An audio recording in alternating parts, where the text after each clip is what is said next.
MH education पर सभी का welcome. Class 10th footprints without feet का आज हम पहला चैप्टर पढ़ते हैं, ए ट्रायम्फ ऑफ सर्जरी। एक शल्य चिकित्सा की विजय या जीत। So let's begin. Tricki, a small dog, is pampered and overfed by his rich mistress. Tricki एक छोटा कुत्ता, जिस कुत्ते की देखभाल उसकी मालकिन द्वारा बहुत अच्छी तरह की जाती है और उसे बहुत ज़्यादा खिला दिया जाता है। He falls seriously ill and his mistress consults a veterinary surgeon. वह गंभीर रूप से बीमार हो जाता है और उसकी मालकिन यानी कुत्ते की मालकिन एक वेटरनरी सर्जन से यानी कि एक पशु शल्य चिकित्सक से सलाह मशविरा करती हैं। Does he perform an operation, क्या वह एक ऑपरेशन करता है। डज द डॉग रिकवर, क्या कुत्ता ठीक हो जाता है। यानी कुत्ता कौन? Tricky. Read and find out, पढ़ें और पता लगाएं। Why is Mrs Pumphrey worried about tricky.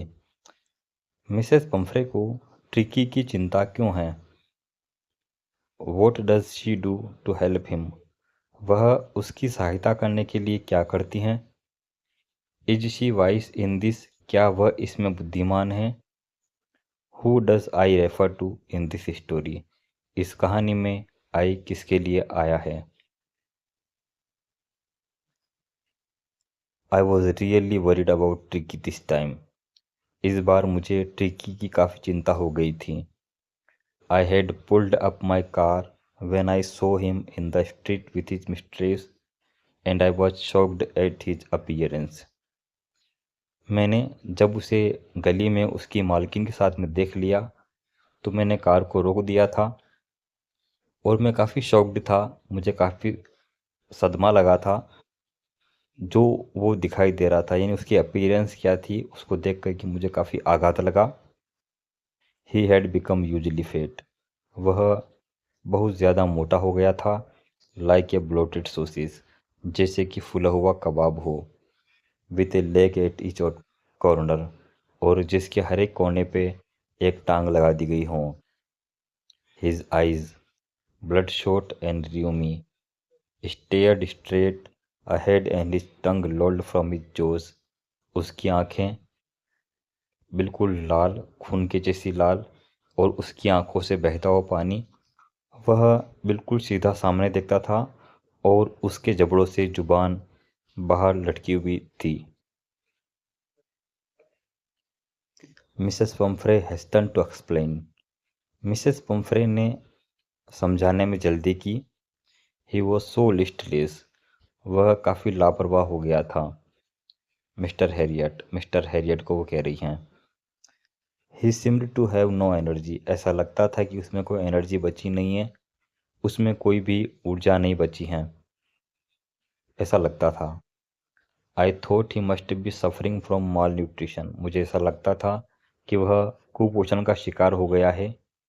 So I have been giving him some little extras between meals to build him up, इसीलिए मैंने उसको भोजन के दौरान बीच में कुछ और देना शुरू कर दिया ताकि वह अपना शरीर बना सके।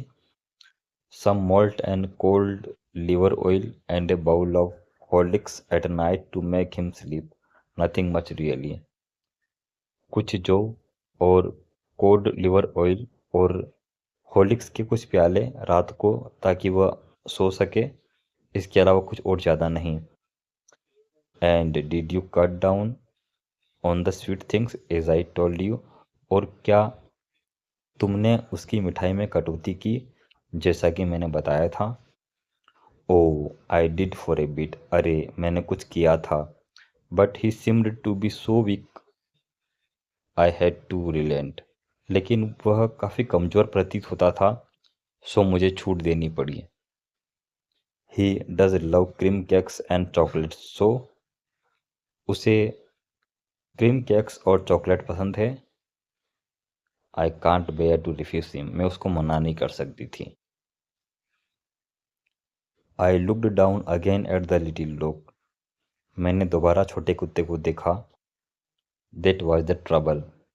यही समस्या थी। Tricki's only fault was grid.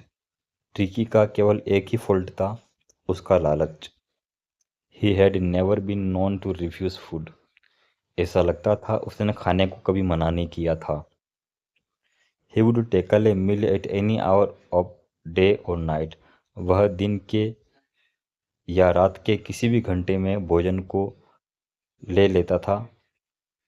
And I wandered about all the things Mrs Pomfrey hadn't mentioned. और मुझे उन सभी चीज़ों के बारे में चिंता थी जिसके बारे में मिसेस पम्फ्रे ने जिक्र नहीं किया था, बताया नहीं था। Are you giving him a plenty of exercise? क्या तुम उसे पर्याप्त मात्रा में व्यायाम करवा रही हो?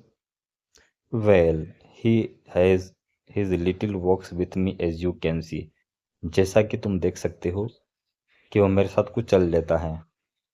बट होजकिन, लेकिन होजकिन द गार्डनर, ये गार्डनर है, यानी ये बगीचे का देखभाल करने वाला व्यक्ति है जिसका नाम होजकिन है। Has been down with lumbago. उसे लुम्बेगो हो गया है, यानी वह कमर दर्द से पीड़ित है।